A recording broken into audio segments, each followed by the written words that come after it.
Minister, you've repeatedly said the bill simply reinstates the position that pertained up to 2016, so it's no big deal. In other words, I'm one of the many deputies in here who vehemently disagree with that position and believe that this is actually a very dangerous bill. Now, as other deputies have said, nobody in here has any massive objection to Northern Irish fishermen getting access to our 6 nautical mile zone. We are talking about neighbourliness and all that, and no one has a problem with that. But there is a very big problem with Dutch corporations flying under Northern Ireland flags of convenience, coming to our inshore and decimating our natural resources. And that's what this is about. It is what has happened, as other deputies have said, with our mussel seed up to the Supreme Court case in 2016, and it was devastated, absolutely devastated, by foreign boats. We know that available mussel seed dropped from 30,000 tonnes in 2002 to just 2,400 tonnes in 2013, pillaged by foreign interests with zero interest in fishing in our inshore sustainably. That's what's at stake here. Now, in the Shannon, you made the point, Minister, that things have moved on, the ownership model has changed, and when senators voiced their concerns about what was going on, you kind of more or less said, well, sure, look, there's nothing we can do to stop that anyway. That's the way it is. It's the free movement and all of that. We strongly disagree with those statements. There is something we can do. The first thing we can do is insert into this legislation a provision that only boats owned and operated in the north by people either resident here or in the Republic gain inshore fishing rights provided under this bill. If you're not prepared to do that, well then your real objective, I think, is exposed. The other alternative then presented with us that we can put this entire bill in the bin.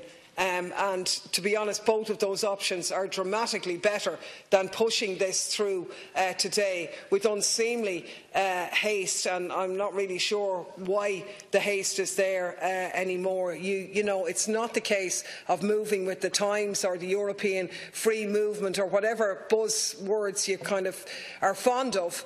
It is 100% standard practice for national authorities to retain control of the 6 mile zone and to restrict access to that zone to local boats if they want to. That is their prerogative. There is nothing in European fisheries legislation that says we have to open it up to foreign boats. It's entirely a choice that you're making. That's what it is. And equally, the Supreme Court didn't instruct the government to introduce a law in this area. All that it said was the previous informal arrangement was illegal because it had no basis in law. So the choice to legislate is entirely your choice, and it's on your head if our inshore is turned into a wasteland, as it will be.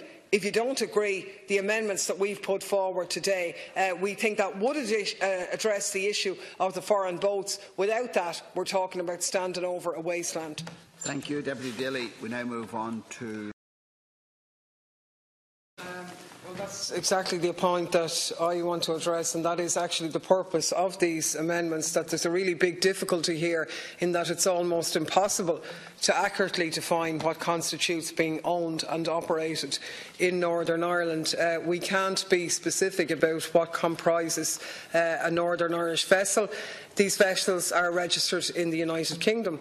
So there's no clear Northern Irish designation. So leaving aside the issue even of the Dutch vessels, which we touched on earlier, even without a flag of convenience, there's a huge scope for a lot of exploitation of our inshore waters by English, Scottish or Welsh boats, for example. It's incredibly messy, and in that sense I think it's really unhelpful, and a lot of the arguments that the Minister made in response are actually arguments for why we shouldn't be here rushing this through with haste that nobody's given a good reason why we need the haste. So these amendments are really trying to tidy up things a bit. It would provide that only boats owned and operated in Northern Ireland by persons resident in the North or the Republic are allowed to fish within the 6 mile zone.